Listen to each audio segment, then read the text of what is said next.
삼삼 출첵 프로젝트 66일 동안 우리가 한번 미쳐보기 위해서 우리가 아침부터 출첵을 하고 있죠. 6일차 지금부터 시작하도록 하겠습니다. 계속해서 돈에 대한 사고방식과 관계의 전환, 세 번째 시간입니다. 지금 이 시간을 우리가 함께 하면서 가장 중요한 것은 실행입니다. 무엇이든지 우리가 안다는 것은 실천하지 않으면 그 아는 것은 죽은 지식이죠. 저는 종종 안다라고 하는 것에 대해서 이렇게 표현합니다. 익숙함에 대한 동조라고 표현합니다. 한번 들어봤어. 친숙한 용어네. 나 알고 있었던 내용이네. 라고는 하지만 실제 하지는 않는 것이죠. 동조는 합니다. 그렇지. 그래, 맞아. 하지만 내 삶에서 하지 않는 하면 그런 지식들은 죽은 것이죠. 그래서 계속 당부드리지만 33일 출첵에 도전하시는 여러분들께 부탁드리고 싶은 것은 제가 하는 거 지금 여러분들께 알려드리는 것은요. 저도 여러분들과 함께 하면서 저도 하고 있는 내용들입니다. 지난 시간에 저희가 계속 정리정돈에 대해서 지금 다루고 있는 것이고 저는 실제 오늘도 꽤 비싼 제가 아꼈던 스탠드 조명을 판매를 합니다. 그리고 양복 두 벌도 판매를 해요. 왜 그러냐니 여름 동안 봄 여름 동안을 6개월을 제가 해상을 해보니까 이 물건들을 사용하지 않았더라는 거죠. 그러면 어제 제가 물건에 대한 기준을 말씀드렸지 않습니까? 없어도 되는 거, 그죠? 꼭 있어야 되는 거, 크게 네 가지를 나눠봤지 않습니까? 그래서 꼭 필요한 거, 필요한 거, 없어도 되는 거, 불필요한 거 이렇게 나눠보면 내가 지금 현재 내 주변 정리를 쉽게 할 수 있다는 거죠. 그걸 기준과 원칙이라고 말씀드렸습니다. 이 기준과 원칙을 우리가 얼마만큼 활용하고 실천하느냐가 중요하다는 거죠. 자, 그러면 돈도 마찬가지입니다. 제가 어제 여러분들께 세계 통장의 마법이라는 주제를 소개를 해드렸고 이것은 벤자민 프랭클린이 실천했던 방법이요. 그리고 현대에 와서 경제적 자유를 누리고 있는 저를 포함한 많은 사람들이 실천하고 있는 방법이더라. 저는 감히 여러분들께 그래서 이 세계 통장의 비밀에 대해서 다시 말씀을 드리고 싶은 것이고 우리가 그걸 이번 주에 실천해 보자는 겁니다. 지금 여러분들이 벤자민 프랭클린이 40 전에 경제적 자유를 이뤘다. 그럼 내가 40을 넘었는데 그러면 나는 안 되는 거냐? 송구스럽지만 우리는 생각보다 오래 살아야 합니다. 우리가 그 경제적 목표를 이제 세웠다면 우리는 그 목표 중심의 사고로 내가 10년을 더 살든 5년을 더 살든 많게는 3, 40년을 더 살든 우리는 목표를 가져야만 됩니다. 도서 성공한 사람들은 알고 있다 해서 이런 내용이 나오죠. 명확한 목표를 가진 3%의 사람들이 벌어들인 수십 년 동안의 수입은 나머지 97%의 사람들이 거둔 수입 전체보다 10배나 많은 결과를 낳았다라는 통계이죠. 우리는 어떤 영역이든 성공을 꿈꿉니다. 그러면 성공을 꿈꾸려고 하면 목표와 목적이 명확해야 되죠. 목적은 왜 성공해야 되는데 라고 하는 그 동기, 이유인 것이고 목표는 그것을 달성하기 위한 구체적인 대상, 관역입니다. 자, 그러면 이 두 가지를 내가 명확하게 정의했죠. 난 이거다라고 명확하게 글로 적든 생각에 정립을 하든 누가 이야기를 하고 질문을 던져도 바로 튀어나올 수 있도록 내가 준비된 대답, 나의 의미 이런 것들이 세워져야 된다는 거죠. 이게 있어야 된다는 겁니다. 오늘 여러분들이 약속이 있으실 거고 계획이 있으실 겁니다. 그런데 그 계획과 약속을 어떻게 가지, 언제까지 가지 라고 하는 그 목표가 없다면 결코 오늘 약속과 계획을 달성할 수 없으실 겁니다. 마찬가지 지금 우리가 돈에 대한 사고방식과 관계의 전환을 하고 있는데 돈에 대해서도 명확하게 목표를 가져야 된다는 거죠. 그리고 왜 돈을 벌어야 된다라고 하는 그 목적이 명확해야 된다는 겁니다.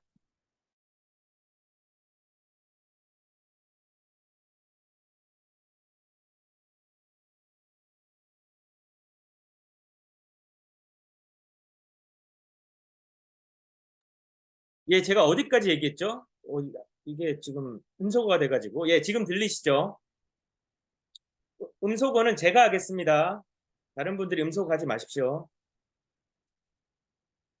자, 그래서 목적과 목표가 명확해야 된다라고 말씀을 드렸고, 좋습니다. 그러면 오늘 이제 돈에 대한 목적과 목표를 우리가 명확하게 세워야 되는 거고, 그 기준과 원칙을 먼저 관리에 초점을 맞추자는 거죠. 자, 돈을 관리하는 데 초점을 맞추려고 하면 세계 통장을 기준과 원칙대로 구분해야 된다라고 지난 시간 벤자민 프랭클린 선생님이 우리에게 교훈을 주신 바 있습니다. 자, 그러면 세계 통장은 각각 명칭과 목적과 기능을 부여합니다. 먼저 마스터 계좌라고 하는 계좌를 하나의 통장의 기준과 원칙대로 임무를 부여하고, 두 번째 월간 지출 계좌라는 이름으로 또 하나의 통장의 기준과 원칙과 목적을 부여하고, 세 번째 정기 지출 계좌라고 해서 또 하나의 통장의 기준과 원칙과 목적을 부여해야 됩니다. 그리고 이제 목표를 달성하기 위해서 이 대상들대로 우리는 시스템을 만들어 가는 것이죠. 시스템이라는 건 패턴을 만드는 겁니다. 자, 패턴을 만든다는 것은 내가 일정하게 규칙을 배열하는 거예요. 근데 이때까지는 규칙이나 일관성은 없는 상태입니다. 그냥 패턴이 존재하는 거예요. 아, 이렇게 하면 되겠다라고 하는 하나의 계획이 될 수도 있고, 하나의 그걸 패턴이라고 얘기할 수 있죠. 근데 이 패턴에 실행과 반복을 부여하게 되면 루틴이 되게 됩니다. 일상이 되게 돼요. 그러면 이 일상이 되게 되면 이게 반복을 하고 일상이 살아내어지면 이게 바로 습관이 됩니다. 그리고 이 습관이 지속적으로 반복되면서 내 몸에 체화가 되게 되는데, 이걸 체화 또는 체계라고 얘기해서 시스템이라고 정의할 수 있는 것이죠. 그래서 우리가 얘기하는 시스템은 컴퓨터 용어이지만 많은 기업이나 다양한 사회 전 영역에서 사용되어지는 것은 노력과 강제성과 일관성을 부여해서 에너지가 발생돼서 하나의 체계를 이룬다라는 뜻을 함의하고 있습니다. 담고 있는 것이죠. 이게 시스템이라는 것입니다. 그래서 우리가 세계 통장의 시스템을 부여하는 훈련이 필요해요. 우리는 안 해봤던 거를 규칙적으로 계획을 세워서 목표를 두고 목적한 바를 이루는 것을 우리는 실행이라고 얘기하고, 그걸 성공이라고 부르는 겁니다. 달성했을 때 말이죠. 그래서 이제 세계 통장은 어떻게 기술적으로 활용하는가? 첫 번째, 하나의 통장을 마스터 계좌라고 했습니다. 이 마스터 계좌의 통장의 기능은요, 모든 수입의 100%를 입금시키는 거예요. 그래서 댐으로 치면 모든 돈이 쌓이는 물을 가두는 댐의 역할을 하는 통장이 마스터 계좌입니다. 그래서 우리가 댐이라는 건 물을 다 담는 것이잖아요. 그리고 그때그때 필요할 때마다 방류시켜서 가뭄이라든지 물 부족을 해소하기 위한 목표를 세워둔 곳이 댐이죠. 우리가 돈이라고 하는 그 수자원을 어떻게 마스터 계좌에 가둬둬서 쌓아둬야 된다는 겁니다. 왜? 우리가 일상을 살아가고 삶을 살아가는데 많은 문제들과 또 다양한 어떤 우리가 계획하지 않았던 그런 난입하는 문제들로부터 우리 스스로를 보호하고 내 가족을 보호하기 위해서 필요한 것이죠.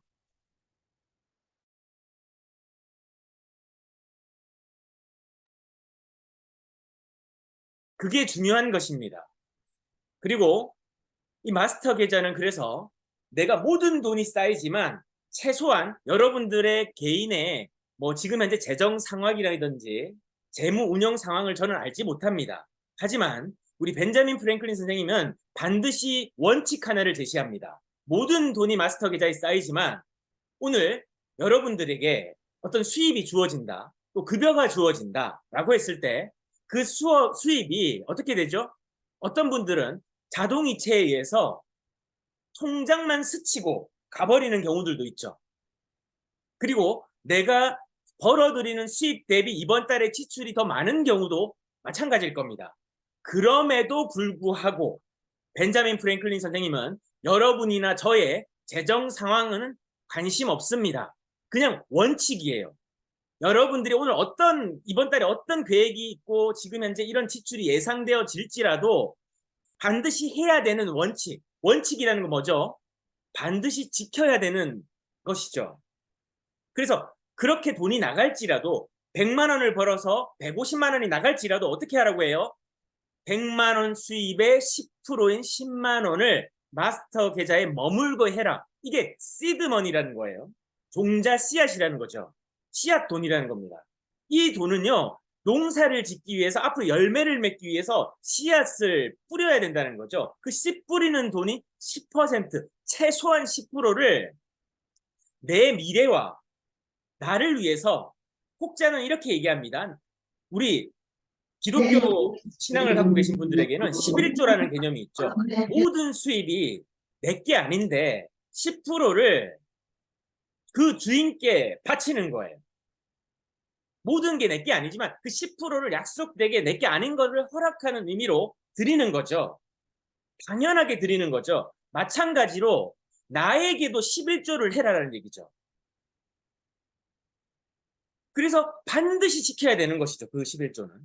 근데 그렇게 하듯이 나에게 10%를 하라는 겁니다. 그럼 나 어떻게 사는데요? 남은 부족한 10만 원 어떻게 하는데요? 그건 그때 계획을 다시 세워야 되는 거죠. 하지만 여러분들과 제가 경제적 자유를 이루고 돈으로부터 우리가 자유롭기 위해서는요, 이 원칙을 반드시 지켜야 됩니다.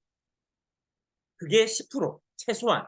수입이 더 큰 사람들은요, 내가 그리고 지출이 적은 사람들은요, 또 빚이 없는 사람들은요, 당연히 더 많은 돈을 마스터 계좌에 남아있게 하실 수 있겠죠.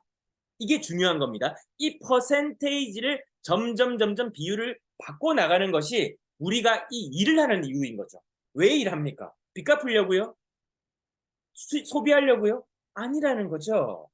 항상 돈이 우리에게 머물러 있는 친밀한 관계를 우리가 만들기 위해서라는 겁니다.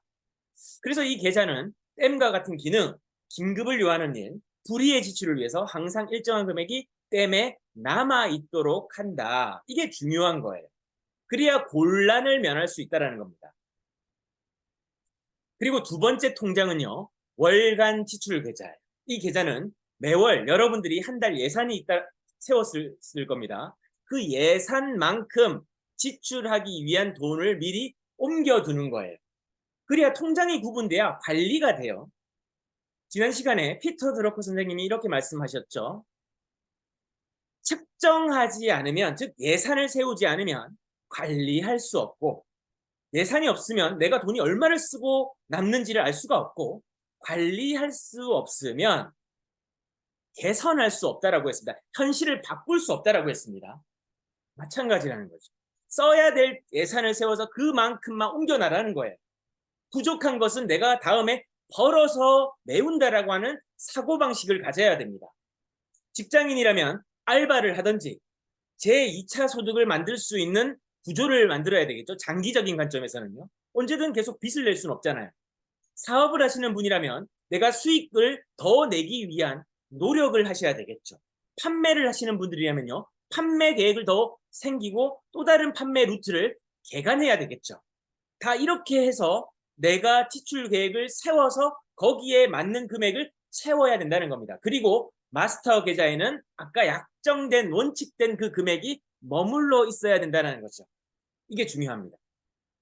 그래서 항목별로 통신비, 월세, 그리고 뭐 식비, 또 생활비, 교육비 이렇게 해서 한 달에 여러분들이 사용하는 그 비용을 항목별로 정리해 놓지 않으면 매달 나는 알지도 못하고 쓰지도 않는 돈들이 낭비되고 있는 항목이 많으실 거라는 거죠. 아파트 사시는 분들은 집에 관리비만 해도 어떻습니까? 내가 쓰지 않는, 예를 들어서 차가 2대였던 분이 몇 개월 전에 차를 처분을 했습니다. 그런데 달달이 뭐가 나가요? 부여된 주차비가 나가요. 그러면 그게 뭡니까? 낭비죠. 빨리 차를 해제해서 그 돈이 안 나가도록 줄여야 되겠죠. 이렇게 새어나가는 돈이 우리는 너무 많다. 그래서 뭘 해야 된다? 관리하고 측정해야 된다는 겁니다.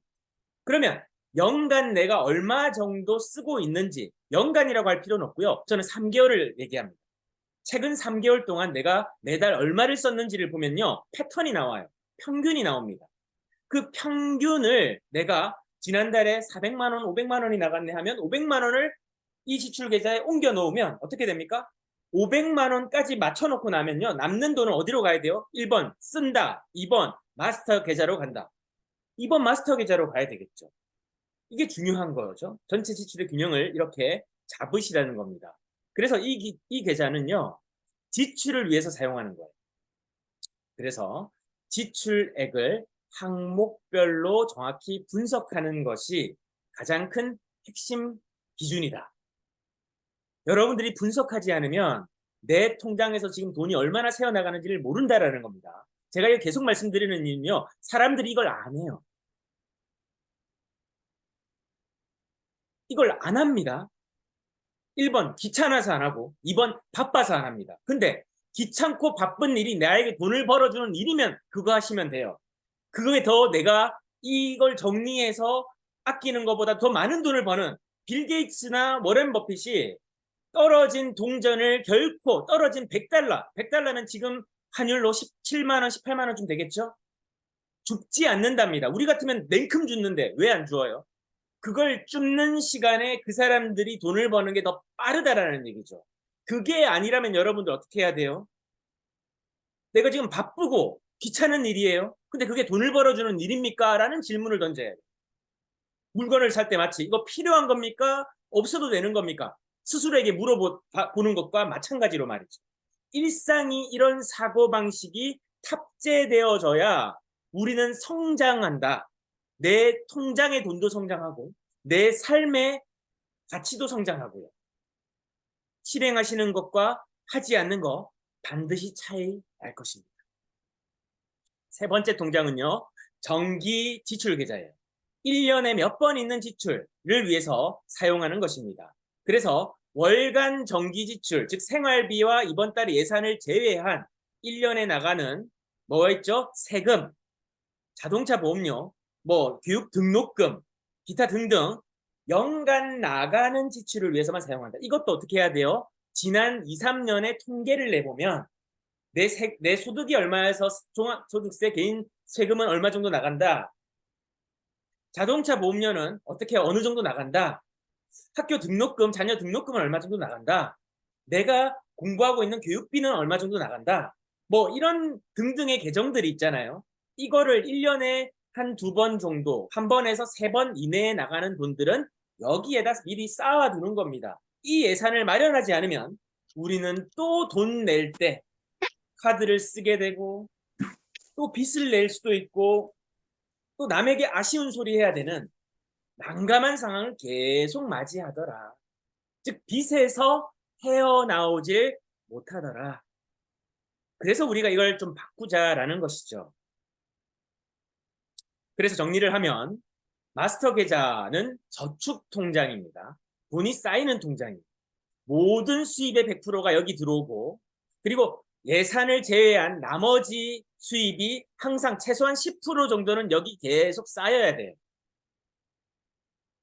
그래서 연 수입의 10%가 항상 마스터 계좌에 지금 없다면 나는 재정 관리를 지금 잘못하고 있다라는 기준인 겁니다. 두 번째 녹색 통장은요, 월간 지출 계좌예요. 이건 생활 통장, 즉 내가 한 달을 살아내기 위해서 필요한 예산이 들어가 있는 생활비가 있는 통장. 여기는 매월 정기적으로 지출되는 통장으로 정해진 지출 계획에 따라서 사용하며 정해지지 않은 지출을 통계로 정리하는 것이죠. 그리고 세 번째는 정기 지출 계좌 의무 통장. 그래서 정기적으로 지출되는 통장으로서 분기, 반기 등에 따라 사용하기 위해서 구분을 해 놓은 거고 이건 저축 목적이 아니에요. 이것도 지출을 목적으로 만들어졌지만 이런 경우 있잖아요. 내가 여기에다가 작년 몇 년 동안 이 정도 돈이 나가더라 해서 여기다 넣어놨어요. 1,000만 원을 넣어놨어요. 근데 예를 들어서 자동차 보험료 같은 게 사고가 없고 그러면 어떻게 되죠? 보험료가 조금 더 줄어들죠. 그렇게 되면 남는 돈은 또 어디로 갑니까? 내년도를 위해서 여기 남겨줘도 된다는 거죠. 아니면 정 여기에 그냥 담궈두서 이자 돈이 일을 하지 않는다면 마스터 계좌를 옮겨서 그 다음 목적에 투자를 하든지 재테크를 하든지 하는 목적으로 잉여 돈으로 또 활용을 하시면 되죠. 뭐 단기적, 장기적으로. 그래서 돈 관리를 하는 이 세 가지 통장을 가지고 기준과 원칙, 즉 목적을 부여하고 나면 그 원칙대로 고루하게 실행하고 나면 어떻게 되죠? 이게 내가 패턴이 되고 패턴을 매달 하다 보니까 루틴이 되고 일상이 된단 말이죠. 이 일상대로 내가 매일 하다 보니 세 번째 습관이 되죠. 습관이 되다 보니 이걸 누군가한테 전달하고 얘기할 수 정도의 체계가 만들어져요. 그러면 이걸 시스템이라고 말하는 겁니다. 나는 돈 관리 시스템이 있다라고 얘기할 수 있죠. 오늘은 여기까지 하겠습니다. 제가 여러분들에게 뭘 잘라서 말씀드리겠습니까? 하지만 저도 이 벤자민 프랭클린이 얘기했던 세계의 통장의 마법대로 실천했어요. 6년 됐고요. 그리고 회사 경영도 동일하게 이 원칙을 반영해서 저희 재무 파트에 당부하고 있습니다. 그리고 모든 임원들이 돈을 쓸 때도 이 기준을 말씀드려요. 필요한가? 필요 없어도 되는 건가? 그렇다면 이걸 실천하면요. 우리 삶의 시스템이 만들어지고 그게 삶의 시스템이 내 재정, 돈에 대한 시스템, 내 사업에 대한 시스템, 내 삶에 대한 시스템이 만들어진다라는 거죠. 여러분들에게 꼭 실천을 당부드리고요. 저는 내일 7일차에 뵙도록 하겠습니다. 잠시 후에 우리 오늘 화목 토에는 뭘 한다고 했죠? 바른자세 마스터의 바른자세 캠페인 화목토가 맞나요? 오늘이 수요일인가? 월수금에는 바른자세 마스터의 바른자세 만들기 슬리밍고의 문화에 대해 바른자세 캠페인이 있지 않습니까? 오늘 우리 조부건 마스터님께서 수고해 주시도록 하겠습니다. 자, 박수로 조부건 마스터님을 환영해 주십시오. 안녕하세요. 네, 목소리 잘 안녕하십니까? 잘 들리시죠? 들립니다. 네, 반갑습니다. 잠시 화면 공유를 좀 하도록 하겠습니다.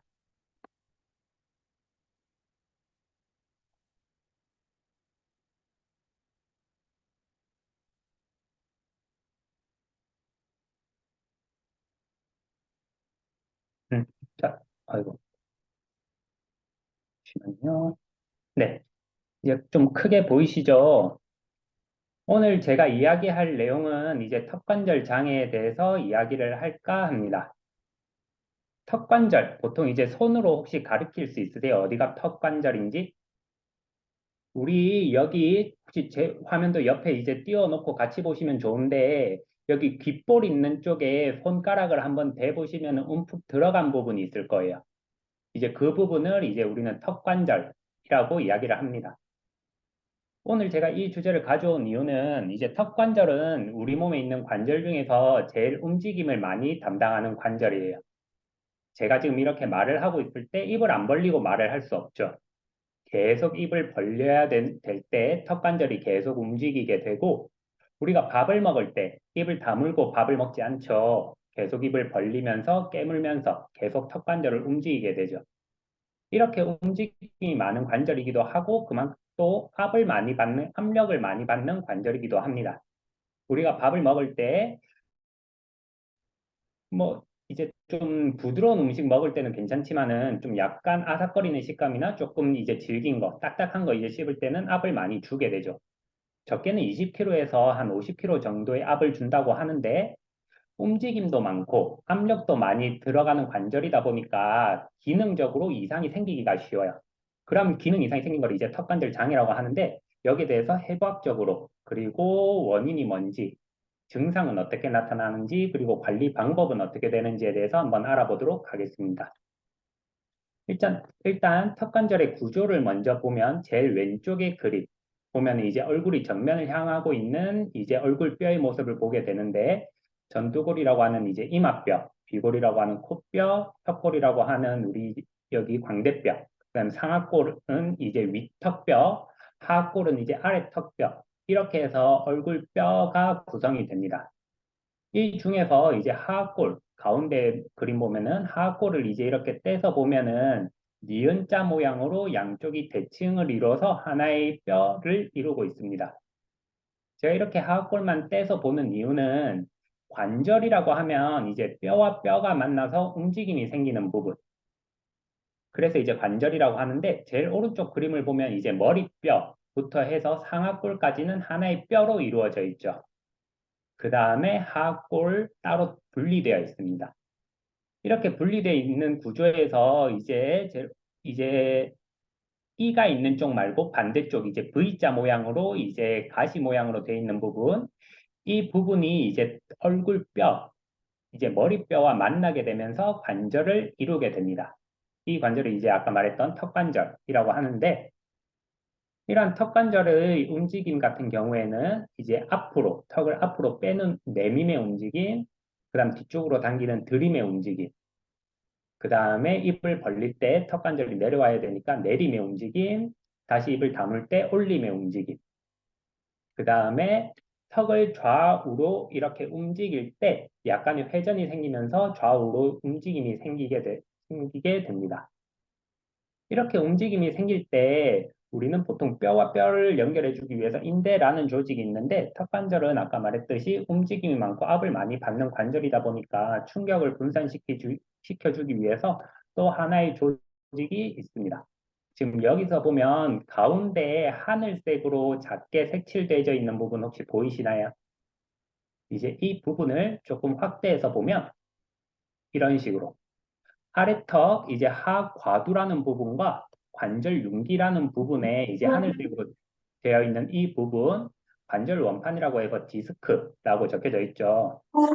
디스크 어, 네, 자 디스크 조직은 이제 보통 목 디스크, 허리 디스크 많이 들어보셨을 텐데 척추뼈에만 디스크가 있는 게 아니라 이렇게 턱관절에도 디스크가 있게 됩니다.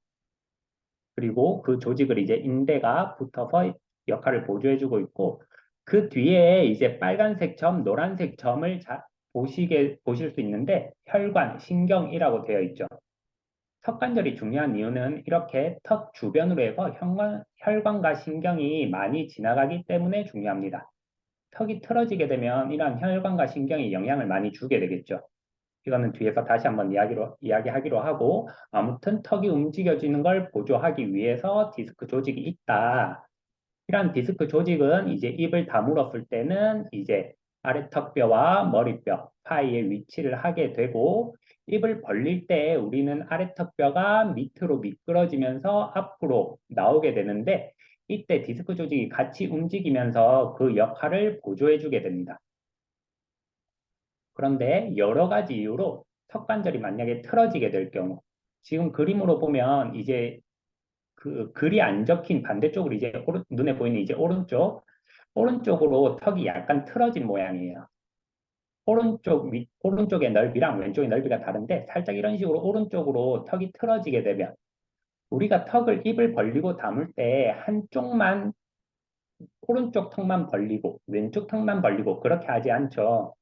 양쪽 좌우가 턱관절이 잘 벌어져야 되는데 이런 식으로 턱이 틀어지게 되면은 디스크 조직이 한쪽은 더 많이 벌어진다든지 한쪽은 더 많이 안 벌어진다든지 하는 식으로 이제 움직임이 제한이 되게 됩니다. 그렇게 되면은 지금 보이시는 것처럼 정상적인 턱관절에서는 이렇게 디스크 조직이 잘 위치하고 일정한 간격을 유지하고 있어야 되는데 이렇게 디스크가 얇아지기도 하고 그 다음에 턱 디스크 조직 자체는 턱 디스크 위치 자체가 제 위치가 아니라 입을 벌릴 때 앞으로 조금 덜 튀어나온다든지 다시 입을 다물 때 뒤로 좀 덜 들어가든지 하는 기능 장애가 생기는 것을 턱관절 장애라고 합니다. 이런 턱관절 장애는 턱 관절에서의 문제도 있고, 이제 씹을 때 우리는 뼈만 움직이는 게 아니라 뼈를 움직이기 위해서 근육이 계속 움직이고 있죠. 그래서 저작근, 근육들의 기능 이상이 생기는 것 또한 턱관절 장애라고 합니다. 이런 턱관절 장애의 주요 증상으로는 지금 보이시는 것처럼 제일 왼쪽에 저작 시 턱 통증, 턱에만 통증이 생기는 게 아니라 얼굴에도 통증이 생기게 됩니다. 그래서 턱관절은 턱뿐만이 아니라 얼굴에도 통증이 갈 수 있다. 그 다음에 가운데 모습 보면은 이제 문세윤이 이제 한 입만 하려고 이제 입을 크게 벌리는 모습인데 턱관절 장애가 있으신 분들은 이게 안 돼요. 입을 크게 벌릴 수가 없어요. 그 다음에 가장 대표적으로는 이제 입을 벌릴 때 턱에서 소리가 나시는 분들. 턱에서 소리가 나시는 분들 같은 경우에는 생각보다 되게 흔해요. 우리나라에서 보통 인구의 한 25%에서 30% 정도가 입을 벌릴 때 소리가 난다고 하는데 보통은 이제 별 문제가 없는 경우가 대다수이긴 합니다. 그런데 그 중에서 보통 한 5%에서 7% 정도는 이제 턱관절로 인해서 치료를 받아야 되시는 분들이시고 아무튼 이런 식으로 세 가지 주요 증상이 있고 또 얼굴 비대칭과 측만증의 증상을 나타내기도 합니다. 왼쪽에 그림 보면은 이제 턱이 좀 과하게 표현을 하긴 했지만은 턱이 틀어짐으로 인해서 턱 위치가 달라지고 턱 위치가 달라짐으로 인해서 볼살이 크기도 달라지게 됩니다. 그러면서 이제 얼굴 비대칭이 생기기도 하고 비대칭이 생기면은 이제 얼굴 기울기 위치가 달라져요. 살짝 왼쪽으로 기운다든지 살짝 오른쪽으로 기운다든지 이런 식으로 얼굴 기울기의 차이가 생기게 되기 때문에 이 얼굴을 다시 기울어진 얼굴을 다시 정위치로 잡아주기 위해서 어깨가 틀어지는 식의 측만증이 만들어지기도 합니다. 이렇게 턱관절이 틀어짐으로 인해서 전신에 전체적으로 다 골격에도 영향을 많이 끼치게 됩니다. 이 이외에도 또 함께 나타날 수 있는 신체 증상들 중에서는 이렇게 많습니다. 편두통, 이제 머리 쪽의 문제, 어지럼증, 이명과 같은 귀의 문제, 안면통과 같은 얼굴의 문제, 안구통, 이제 눈의 문제, 축농증, 코의 문제, 이런 이비인후과적 질환도 많이 발생을 하게 되고, 이뿐만 아니라 신경불안, 우울증, 불면증과 같은 심리적인 문제까지 끼치게 됩니다. 그리고 목 통증, 어깨 통증과 같은 근골격계 문제, 그 다음에 턱이랑 상관없을 것 같은 소화불량, 변비와 같은 문제들도 나타나게 됩니다. 그 뒤에 제가 또 등등등 해놨는데 이 이외에도 턱관절이 틀어짐으로 인해서 나타나는 증상들은 워낙 많아요. 이것뿐만이 아니라 뒤에서 제가 다시 또 한번 이야기를 할 건데 이렇게 제가 말을 할 때 너무 오버해서 이야기하는 거 아니냐 하시는 분들도 계셔서 제가 논문을 가져온 게 있는데 이제 조경복 원장님이라는 분이 이제 미국의 과학저널에 올린 논문인데 이 논문에 따르면은 턱관절 장애를 가진 환자분들 이 안면 통증, 현기증, 식욕 감소, 지나친 걱정, 의욕 상실, 수면 장애, 턱 통증, 턱 소리, 뒷목 뻐근, 목 어깨 통증, 만성 피로, 소화 장애, 호흡 곤란, 이명 등 제가 앞에서 나열한 거랑 거의 비슷하죠. 이러한 많은 질환을 같이 가지고 온다라고 이제 논문에서 밝혔고 그 다음에 밑에 보면은 우울증과 또 깊은 관련이 있다라고 이야기를 하셨습니다. 그 다음에 논문 말고 이제 다른 이제 의사 선생님들 말씀을 가져온 건데 이렇게 내분비계적인 문제도 많이 생기고 심리적인 문제도 많이 생기고 당연히 이제 근골격계 쪽으로도 문제가 많이 생기죠.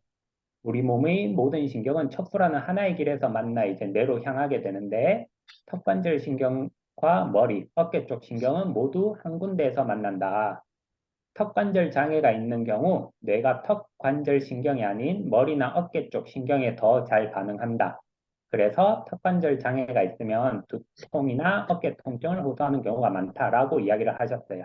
그러니까 신경이 한 곳에서 만나는데 턱관절에 뇌가 문제가 있는데 이게 턱관절이 아프다라고 뇌에서 인식을 못하고 두통이나 어깨 통증이 있다라고 뇌에서는 이제 인식을 하는 거죠.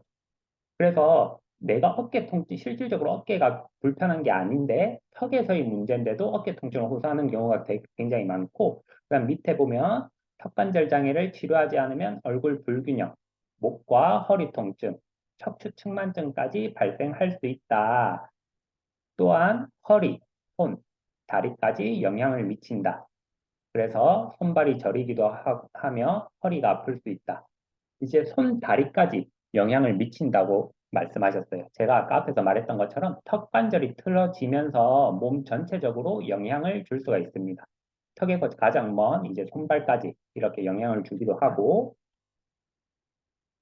이제 또 다른 논문 가져온 거는 이제 턱 관절이 있으신 분들을 잘 살펴보니까 거의 90% 정도 이제 목 통증까지 같이 오더라 하는 것들이고, 이러한 목 통증과 턱 통증 같이 있으신 분들을 비교를 했을 때 턱 관절을 치료를 하니까 이제 92% 정도는 향상이 되더라. 반대로 이제 목 치료를 하니까 턱과 목에 대한 통증이 거의 90%, 96% 정도 향상이 되더라 하는 것들을 가져온 겁니다. 이런 식으로 턱과 목은 굉장히 연관이 높습니다.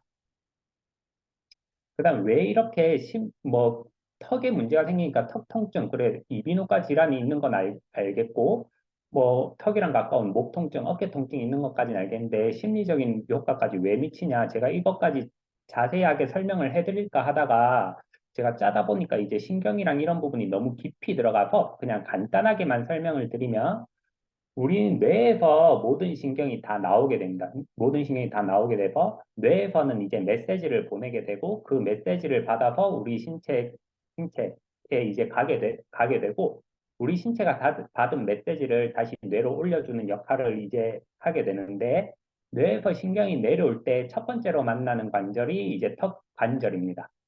그런데 신경이 잘 내려와야 되는데 턱 관절이 먼저 틀어져 버리면 우리 물도 잘 흘러 나와야 되는데 한쪽이 만약에 살짝이라도 막히게 되면 신경에 어떠한 영향이 끼치게 되겠죠.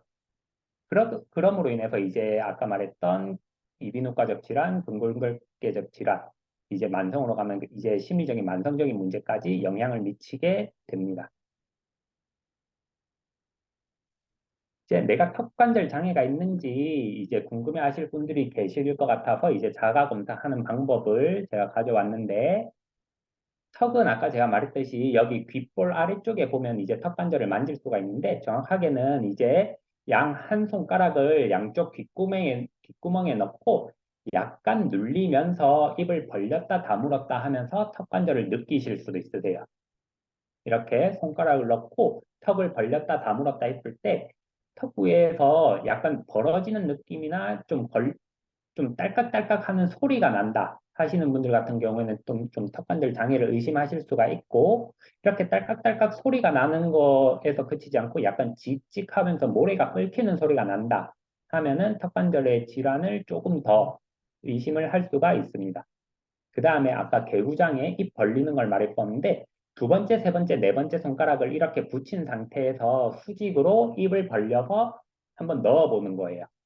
이 기준이 남자 같은 경우에는 5cm, 여성분들 같은 경우에는 4cm를 이제 기준으로 하는데 이제 남성분들 같은 경우는 세 손가락이 좀 힘들지만 들어가긴 한다 그러면 괜찮으시고 여성분들은 세 손가락이 좀 힘든데 하시는 분들은 두 손가락이 좀 충분하게 들어갈 정도가 되면은 좋습니다. 그게 안 되시는 분들은 좀 턱관절 장애를 의심해 볼 수가 있으시고, 그 다음에 거울을 보면서 내가 턱 움직임을 보는 거예요. 손거울을 들고 내 입을 자세히 보면서 입을 천천히 벌렸다가 다무는 걸로 해서 아래턱이 일자로 벌어지는 게 아니라 약간 한쪽으로 기울어지거나 S자 모양으로 오른쪽으로 살짝 기울었다가 다시 가운데로 온다든지 왼쪽으로 살짝 기울었다가 가운데로 온다든지 그런 식으로 위치 변화가 생기면은 턱관절 장애를 의심해 볼 수가 있습니다. 그럼 이러한 턱관절 장애는 도대체 왜 생기는 거냐? 제일 큰 문제는 이제 여러 가지 문제들이 있는데 부정교합과 같은 이제 치과적 문제, 그럼 이제 선천적으로 이제 턱관절에 차이가 나시는 분들, 그 다음에 교통사고나 운동에 의해서 충격을 받은 외상을 겪었을 경우, 그 다음에 이것도 영향이 큰데 심리적으로 스트레스를 많이 받으시는 분들. 우리 스트레스 많이 받으면 TV에서 방송 같은데 드라마 보면 어때요? 스트레스 받으면 뒷목 잡고 넘어가죠. 스트레스를 많이 받게 되면은 이제 여기 승모근 뿐만 아니라 여기 목 쪽에도 강한 긴장감을 느끼게 되면서 그게 이제 턱관절에도 영향을 주게 됩니다. 그 다음으로는 이제 턱관절 주변 근육에 무리를 주는 잘못된 습관, 그리고 제일 중요한 거북목 굽는 것 같은 잘못된 자세를 원인으로 볼 수가 있습니다. 이건 이제 턱관절 장애를 가진 턱관절 장애 질환 진료 인원과 이제 연령대별 진료 인원을 한번 가져와 본 건데 제가 15년부터 19년도 자료만 가져왔는데 이 이전에 이 5년치 통계를 봐도 이제 전체 증감률이 17% 정도 늘었어요. 이건 5년 정도 기준으로 했을 때 17%가 늘었고 그 전에도 이제 턱관절 장애 질환은 계속 늘어서 10년을 기준으로 보면 거의 한 76% 정도 이제 증가를 했다고 합니다.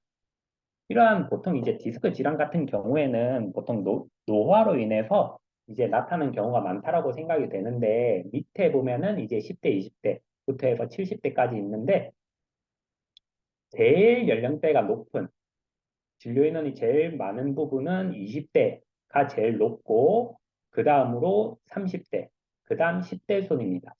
이렇게 보면은 이제 노화 때문에 턱관절 질환에 문제가 생기는 건 아니다. 아까 말했듯이 앞에서 잘못된 습관, 잘못된 자세가 가장 영향이 큰 것 같습니다. 왜? 20대, 10대, 30대 이 부분이 제가 지금 30대긴 한데 제, 제, 저희 때부터 이제 컴퓨터 게임이 본격적으로 나오기 시작하면서 컴퓨터 게임, 이제 요즘엔 스마트폰이 보급되기 시작하면서 자세가 굉장히 안 좋아졌죠. 이러한 것에 영향을 많이 받는 걸로 생각이 됩니다. 그래서 뉴스에서도 바르지 못한 자세가 턱관절도 영향을 준다라고 나오고 있고, 턱관절 질환, 생활 습관으로 미리 예방해야 한다라는 뉴스도 이제 많이 나오고 있습니다. 자세가 턱관절에 주는 영향은 이제 이렇게 왼쪽에 그림 보면은 우리는 흔하게 이제 거북목 자세를 많이 취하게 되죠. 제일 왼쪽에 있는 것처럼 이제 귀선과 어깨선이 일자로 있는 이 위치가 제일 좋은데 머리가 점점 앞으로 빠지는 이제 거북목. 이렇게 되면은 구조적인 요인으로 인해서 목뼈가 틀어지게 됩니다. 턱관절의 움직임의 균형 축은 제2목뼈가 기준인데 거북목이나 일자목이 오래 지속되게 되면은 턱관절 자체가 뒤쪽으로 점점 이동을 하게 되면서 중심축이 틀어지게 됩니다. 그러면서 이제 턱관절, 디스크가 압박이 되고 근육대도 많은 영향을 미치게 됩니다. 그래서 목을 뒤로 당기는 습관, 그리고 거북목 같은 경우에는 이제 등도 많이 굽게 되는, 이제 보강작용으로 등도 많이 굽게 되니까 등을 바로 펴시고 머리를 뒤로 당겨주는 바른 자세를 취하는 게 좋고, 그 다음에 턱 혹시 많이 베시는 분들 계세요? 뭔가 집중하거나 할 때 턱 깨고 뭐 쓰는, 이제 학생들 보통 많이 그렇게 하죠. 이런 턱 깨는 습관도 턱에 계속 압을 주다 보니까 턱 관절이 틀어지기 쉽다. 그 다음에 이제 점점 날이 추워짐에 따라서 조금 움츠리시는 분들이 계실 것 같은데 이렇게 움츠린 어깨, 라운드 숄더가 되게 되면은 아까 말했던 승모근 쪽도 많이 뭉치게 되고 목 쪽에도 긴장도가 높아짐으로 인해서 턱 관절에도 영향을 많이 미치게 됩니다. 또한 이제 손톱 자주 깨무시는 분 혹은 이제 한쪽으로만 음식을 씹는 습관, 또 딱딱한 걸 즐겨 드시는 습관. 보통 이제 얼음, 좀 습관적으로 얼음 좀 깨무시는 분들도 계신데 얼음 깨무는 것 또한 좋지 않습니다. 왜? 한쪽만 계속 쓰면서 그쪽으로 이제 턱이 좀 치우쳐지게 되겠죠. 그 다음에 전화를 한쪽으로 이렇게 받는 습관. 또한 이제 직장인분들 같은 경우에 모니터 2개 쓰시는 분들이 계신데 주 쓰는 모니터를 가운데 두지 않고 약간 오른쪽이라든지 왼쪽에 둠으로 인해서 턱 위치가 한쪽만 계속 바라보는 습관. 이러한 습관들을 계속 교정해 줘야 할 필요가 있습니다. 그 다음으로는 턱관절 관리에 대해서 간단하게 한번 해볼 건데 옆에 제 모습이 나올 수 있게 하시면은 좀 보기가 편하실 거예요. 일단 근육 푸는 거, 교근이라고 우리는 씹는 근육이 있어요. 광대뼈 밑에서 시작해서 아래턱 쪽까지 붙는 근육인데 이 근육이 이제 턱을 다물고 위로 들어주는 역할을 하게 됩니다. 이 부분에 문제가 생길 경우에 이렇게 광대뼈 있는 부분, 그리고 눈썹 아래턱 있는 부분, 귀 쪽, 심지어 이렇게 어금니 있는 이쪽에도 통증에 영향을 미치게 됩니다. 그럼 이제 이 부분 가볍게 마사지를 한번 해볼 건데, 여기 볼 있는 부분, 아래턱 끝쪽에 볼 있는 부분 한번 손 올려 놓으시고, 입을 꽉 한번 깨물어 보세요. 그러면 살짝 올라오는 근육 느껴지세요? 그러면 살짝 올라오는 근육이 있을 거예요. 그 부분을 이렇게 손을 가볍게 접촉을 하시고, 뭐 주먹을 살짝 쥐셔도 되고, 그냥 손끝으로 하셔도 되는데, 이 근육을 위아래로 이렇게 한번 움직여 보세요. 보통 여성분들 같은 경우에 턱 갸름해지려고 이렇게 많이 하시는데, 미용적인 목적도 있지만은 건강적인 목적으로 이런 식으로 위아래로 한번 움직여 주시면서 턱 근육, 교근이라고 하는 근육 풀어주시고, 그 다음에는 측두근이라고 머리 옆쪽에 있는 근육이에요.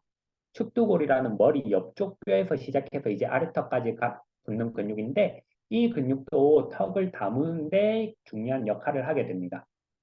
이 부분이 아플 경우에 이런 식으로 귀 앞쪽 이제 편두통을 일으키기도 하고, 눈썹, 이제 마찬가지 윗니까지 통증을 느끼게 되는데, 이것도 마찬가지 여기 눈썹 옆에 손을 한번 짚어보시고, 마찬가지예요. 입을 한번 꽉 깨물어 보시면 움직이는 튀어나오는 근육이 있어요. 이 부분을 아까와 같이 마찬가지로 주먹으로 하셔도 되고 손끝으로 하셔도 되고, 위아래로 조금씩 이렇게 약간 원을 그리듯이 한번 움직여 보세요. 이런 식으로 측두근 근육 풀어주시면 좋고, 그 다음으로 흉쇄유돌근이라고 해서 이제 흉골, 가슴뼈 가운데부터 해서 이제 목까지 붙어 있는 근육인데, 이 부분에 영향이 끼치게 되면 지금 빨간색 점들 보이시죠? 뒤통수부터 해서 머리 위쪽, 눈 앞쪽까지 해서 볼까지 이렇게 영향을 미치게 되고, 이 근육은 안면부에 다양한 증상을 끼치게 됩니다. 그래서 이 근육까지 풀어주시면 좋은데, 우리 머리 시선 돌려서 고개를 옆으로 돌려서 앞쪽으로 고개를 살짝 기울어져 보면은 여기 앞쪽에 튀어나오는 근육이 있을 거예요. 튀어나오는 근육. 머리를 옆으로 본 다음에 밑으로 살짝 숙이면 튀어나오는 이 근육.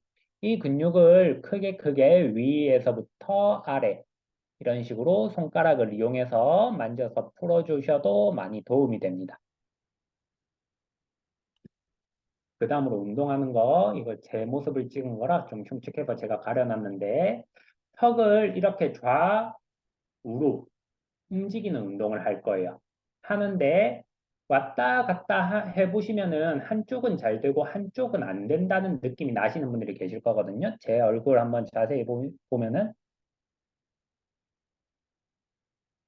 이런 식으로 턱 움직이는 거 보이세요? 이런 식으로 턱을 좌우로 움직여줘야 되는데, 이거를 손으로 약간 압을 주는 거예요. 손으로 약간 고정을 시킨 상태에서 턱을 왼쪽, 오른쪽 한번 밀어보려고 해보세요.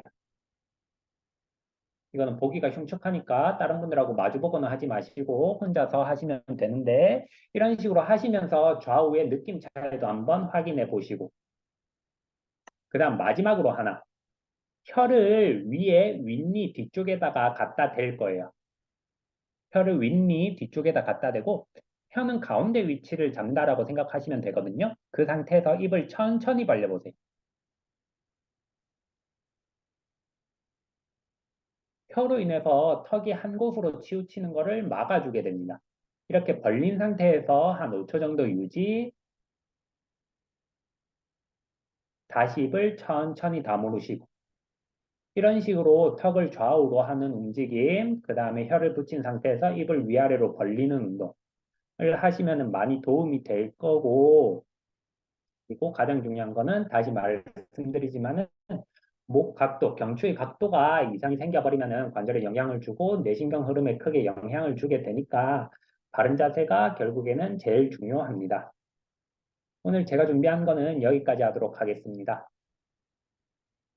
자, 수고해주신 우리 조부건 마스터님께 큰 박수 한번 부탁드리겠습니다. 수고하셨습니다. 예, 수고하셨습니다. 내일 또 삼삼 출첵 7일차에서 뵙도록 하겠습니다. 예, 내일은 이지혜 우리 부장님께서 출격하십니다. 내일 뵙도록 하겠습니다. 좋은 하루 되십시오. 감사합니다. 네. 어.